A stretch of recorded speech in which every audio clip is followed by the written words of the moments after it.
आइए आज की इस वक्त की बड़ी और अहम खबरों पर सबसे पहले नजर डालते हैं। निचली अदालत नाले कोई एक्शन, सम्मल शाही जामा मस्जिद सर्वे को लेकर सुप्रीम कोर्ट के अहम निर्देश। सम्मल जिला स्थित जामा मस्जिद बनाम हरिहर मंदिर विवाद मामले में मस्जिद पक्ष की याचिका पर सुप्रीम कोर्ट में शुक्रवार को सुनवाई हुई। निचली अदालत के आदेश के खिलाफ दायर याचिका पर सुनवाई करते हुए चीफ जस्टिस संजीव खन्ना और जस्टिस संजय कुमार की बेंच ने सख्त टिप्पणियां की। उच्चतम न्यायालय ने जिला प्रशासन को सख्त निर्देश देते हुए कहा कि वह सुनिश्चित करे कि सम्मल में शांति व्यवस्था बनी रहे। साथ ही निचली अदालत से ये भी कहा कि संबंधित मामले में फिलहाल कोई एक्शन न ले। मामले की अगली सुनवाई 6 जनवरी के बाद होगी। शुक्रवार को सम्मल मामले में सुनवाई शुरू हुई तो मस्जिद कमेटी ने दलील देते हुए कहा कि सर्वे का आदेश उसी दिन आ गया जिस दिन आवेदन दायर किया गया था और ये दोनों तारीख 19 नवंबर की थी। यही नहीं, सर्वे भी उसी दिन शाम 6 बजे से लेकर रात 8:30 तक हुआ। मस्जिद पक्ष की दलील के बाद उच्चतम न्यायालय ने निचली अदालत को निर्देशित किया वह इस मुकदमे में अब तक आगे न बढ़े जब तक कि सर्वे के आदेश को चुनौती देने वाली मस्जिद समिति की याचिका हाई कोर्ट में सूचीबद्ध न हो जाए।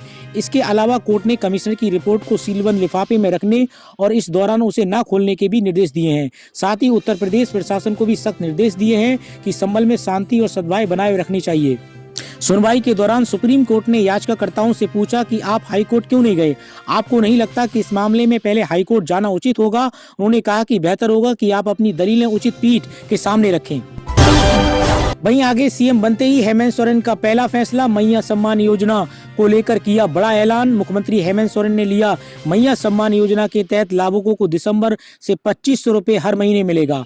अब तक हर महीने में 1000 रुपए मिलता था। बता दें कि इस योजना की चर्चा विधानसभा चुनाव के दौरान खूब हुई।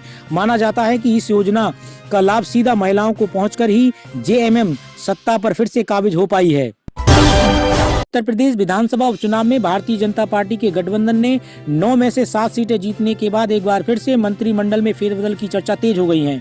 कई विधायक जहां मंत्री बनने के लिए जोड़ तोड़ में जुट गए हैं, वहीं सहयोगी दल भी मंत्रिमंडल में कोटा बढ़ाने की दावेदारी करते हुए नजर आ रहे हैं। हालांकि मंत्रिमंडल में फेरबदल दिल्ली विधानसभा चुनाव के बाद संभव है। सूत्रों की माने तो इस बार मंत्रिमंडल में बड़े पैमाने पर फेरबदल की तैयारी है। इनमें से कई कैबिनेट और कई राज्य मंत्रियों का पत्ता साफ हो सकता है। सूत्रों का कहना है कि लोकसभा चुनाव में जिस तरीके से ओबीसी दलित मतदाताओं के बिखराव से भारतीय जनता पार्टी को भारी नुकसान उठाना पड़ा था, उसकी भरपाई उपचुनाव में करने के लिए सरकार और संगठन ने कड़ी मेहनत की थी। इसका सार्थक परिणाम भी सामने आया है। इसलिए मंत्रिमंडल विस्तार में ओबीसी दलित समीकरण साधने के लिहाज से चेहरों को भी शामिल किया जा सकता है। वहीं सम्मल हिंसा मामले पर कांग्रेस सांसद इमरान मसूद ने दिया बड़ा बयान तो भड़के बीजेपी मुस्लिम नेता, बोले 100 चूहे खाकर बिल्ली हज को चली। भारतीय जनता पार्टी के अल्पसंख्यक मोर्चा के राष्ट्रीय अध्यक्ष जमाल सिद्दीकी ने सहारनपुर में कांग्रेस सांसद इमरान मसूद पर तीखा हमला बोला है। सम्मल हिंसा पर दिए उनके बयान पर प्रतिक्रिया देते हुए जमाल सिद्दीकी ने कहा कि 100 चूहे खाकर बिल्ली हज को चली। मसूद की राजनीति भी दंगों से शुरू हुई है। सहारनपुर पहुंचे बीजेपी के अल्पसंख्यक मोर्चा के राष्ट्रीय अध्यक्ष जमाल सिद्दीकी ने कांग्रेस सांसद इमरान मसूद पर हमला बोला है। सम्मल हिंसा पर दिए उनके बयान पर प्रतिक्रिया देते हुए जमाल सिद्दीकी ने कहा कि 100 चूहे खाकर बिल्ली हज को चली है। इमरान मसूद का इतिहास सब जानते हैं, उनकी राजनीति भी दंगे से शुरू हुई है। वह जो बयान दे रहे हैं वह ठीक नहीं है। वहीं अगली बड़ी खबर राजस्थान के अजमेर दरगाह से जुड़ी है। अजमेर शरीफ दरगाह को मंदिर बताने पर भड़के आजाद समाज पार्टी के नेता चंद्रशेखर आजाद। सम्मल में शाही जामा मस्जिद को हरिहर मंदिर होने के दावे के बाद 24 नवंबर को दूसरी बार सर्वे के दौरान भड़की हिंसा की आग अब धीरे धीरे शांत हो रही है। इस सबके बीच अजमेर शरीफ दरगाह को हिंदू मंदिर बताने वाली एक याचिका भी कोर्ट में दाखिल हुई है, जिसे लेकर आजाद समाजवादी पार्टी के कर्ता धर्ता सांसद चंद्रशेखर आजाद भड़क गए हैं। उन्होंने इसे देश को नफरत की आग में झोंकने का षड्यंत्र बताया है। उधर पूर्व मंत्री स्वामी प्रसाद मौर्य ने मस्जिदों के मंदिर होने के दावे को लेकर तीखी प्रतिक्रिया दी है। स्वामी ने कहा कि यदि हर मस्जिद में मंदिर खोजेंगे तो लोग हर मंदिर में बौद्ध मठ ढूंढना शुरू कर देंगे। वहीं आगे किसी को कानून तोड़ने की इजाजत नहीं, डिप्टी सीएम ब्रजेश पाठक बोले। उत्तर प्रदेश के पूर्व मुख्यमंत्री ब्रजेश पाठक ने कहा कि प्रशासन को सतर्क रहने के निर्देश दिए गए हैं। हर स्थिति में हम कानून व्यवस्था कायम रखना चाहते हैं। सभी आम नागरिकों को हम इस बात पर भरोसा दिलाते हैं कि हमारी सरकार सुरक्षित वातावरण तैयार कर रही है। हम सबका सम्मान करते हुए आगे बढ़ेंगे और किसी को कानून तोड़ने की इजाजत नहीं देंगे। अगली बड़ी खबर, राहुल गांधी के बाद भारतीय जनता पार्टी की महिला एमएलए का माइक बंद। बंगाल विधानसभा में बोलते समय हुआ माइक बंद। कांग्रेस के नेता लोकसभा में राहुल गांधी का माइक बंद करने का कई बार आरोप लगा चुके हैं। अब माइक बंद करने का मामला पश्चिम बंगाल विधानसभा चुनाव में भी पहुंच गया है। पश्चिम बंगाल विधानसभा में बुधवार को बीजेपी महिला विधायक का माइक बंद करने का आरोप लगा है। महिला विधायक का माइक बंद करने का आरोप लगाते हुए भारतीय जनता पार्टी के विधायकों ने विधानसभा की कार्रवाई का वॉकआउट किया और जमकर हंगामा किया। अजमेर शरीफ दरगाह मामले में बीजेपी नेता सीपी जोशी और बीएचपी नेता का बड़ा बयान। सीपी जोशी ने न्यूज एजेंसी से बात करते हुए कहा कि अगर सर्वे होगा तो सभी चीजें सामने आ जाएंगी। इसमें किसी को खुशी और नाराज होने की आवश्यकता नहीं है। अगर हम कहीं गलत नहीं है तो इसमें बहकने की जरूरत नहीं है। कोर्ट के निर्णय के बाद सर्वे होगा, जिसमें जिस पक्ष के हक में फैसला आएगा उसका हम लोग स्वागत करेंगे। इसी मामले को लेकर विश्व हिंदू परिषद के राष्ट्रीय प्रवक्ता अमितोष पारिक ने कहा कि ये विवाद हिंदू पक्ष द्वारा यहाँ शिव मंदिर होने और उसे तोड़कर दरगाह बनाए जाने के दावे पर आधारित है। ये विषय कोर्ट के सामने है और वहाँ वर्शिप राइट की बहाली की मांग की गई है। हिंदू पक्ष का मानना है कि वहाँ हिंदू मंदिर था जिसको तोड़कर दरगाह बनाई गई है। वहाँ पर शिव मंदिर था कि नहीं ये कोर्ट तय करेगा। वहीं आगे उत्तर प्रदेश के डीजीपी को सुप्रीम कोर्ट से मिली फटकार तो समाजवादी पार्टी बोली। यही बात समाजवादी लोग कह रहे थे। सुप्रीम कोर्ट ने उत्तर प्रदेश के पुलिस के महानिदेशक को लेकर गंभीर टिप्पणी की है। कोर्ट ने कहा कि ऐसी कार्रवाई करेंगे तो जिंदगी भर तक याद रहेंगी।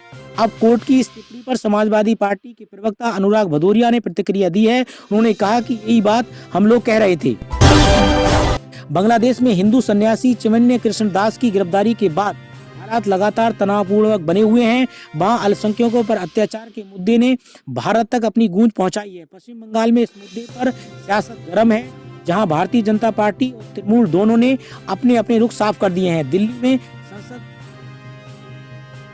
दिल्ली में संसद के शीतकालीन सत्र के दौरान तृणमूल कांग्रेस और राष्ट्रीय महासचिव अभिषेक बनर्जी ने मीडिया से बात करते हुए कहा कि बांग्लादेश की घटनाएं दुर्भाग्यपूर्ण है, लेकिन ये विदेशी मामला है। हमारी पार्टी का रुख बिल्कुल साफ है कि हम भारत सरकार इस मुद्दे पर जो भी अपनाएगी तृणमूल कांग्रेस उसका समर्थन करेगी।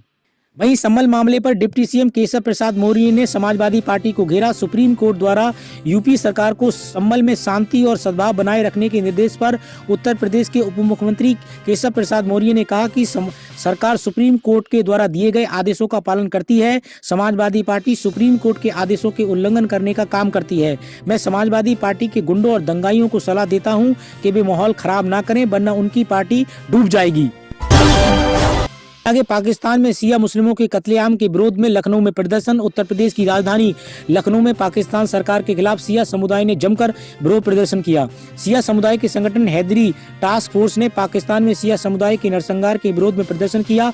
पाकिस्तान में प्रधानमंत्री का पुतला जलाया गया। दरअसल पाकिस्तान के पारा चिनार में 100 से ज्यादा बेगुनाह शिया मुसलमानों को बेरहमी से कत्लेआम कर दिया गया, जिससे मासूम बच्चे और महिलाएं भी शामिल हैं। इस मौके पर शिया धर्मगुरु मौलाना यासूब अब्बास ने कहा कि पाकिस्तान सरकार शिया मुसलमानों पर जुल्म और ज्यादती बंद करने की मांग की है।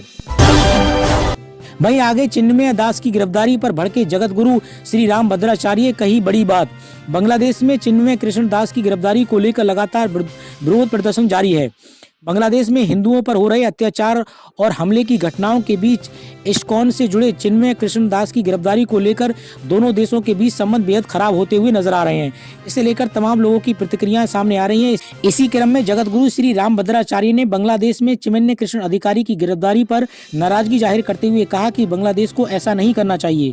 हम भी उन्हें समझा रहे हैं, नहीं तो फिर अपने ढंग से समझाया जाएगा। साथ ही उन्होंने कहा कि अभी हमारे राजनेता भी समझा रहे हैं और उन्होंने ऐसा नहीं करना चाहिए। उन्होंने एक बार फिर से हिंदू एकता की बात दोहराई और कहा कि हम अयोध्या जा रहे हैं, हम रामलल्ला से यह प्रार्थना करेंगे कि सब हिंदुओं को एक कीजिए। अगर हिंदू एकजुट हो जाएगा तो आसुरी शक्तियां अपने आप ही परास्त हो जाएंगी। अगली बड़ी खबर अमेरिका से जुड़ी है। आ रहे हैं डोनाल्ड ट्रंप। बांग्लादेश में हिंदुओं पर अत्याचार के खिलाफ आया अमेरिका का बयान। बांग्लादेश इस समय सांप्रदायिक दंगों में जल रहा है। हिंदुओं पर लगातार हमले हो रहे हैं। ऐसे में अमेरिका से एक बड़ा बयान सामने आया जिसमें कहा गया है कि बाइडेन सरकार ने बांग्लादेश पर ज्यादा ध्यान नहीं दिया, लेकिन अब ट्रंप व्हाइट हाउस लौट रहे हैं। USA commission on international religion freedom के पूर्व कमिश्नर जॉनी मूर ने कहा है कि अमेरिका की बाइडेन सरकार ने बांग्लादेश पर अधिक ध्यान नहीं दिया है। ये समय बांग्लादेश के अल्पसंख्यकों के लिए नहीं बल्कि पूरे देश के लिए अस्तित्व पर खतरे की तरह है, लेकिन ट्रंप अब आ रहे हैं। इसी तरीके की देश और दुनिया की अहम खबरों के लिए आप AK सोच न्यूज के साथ जुड़े रहिए।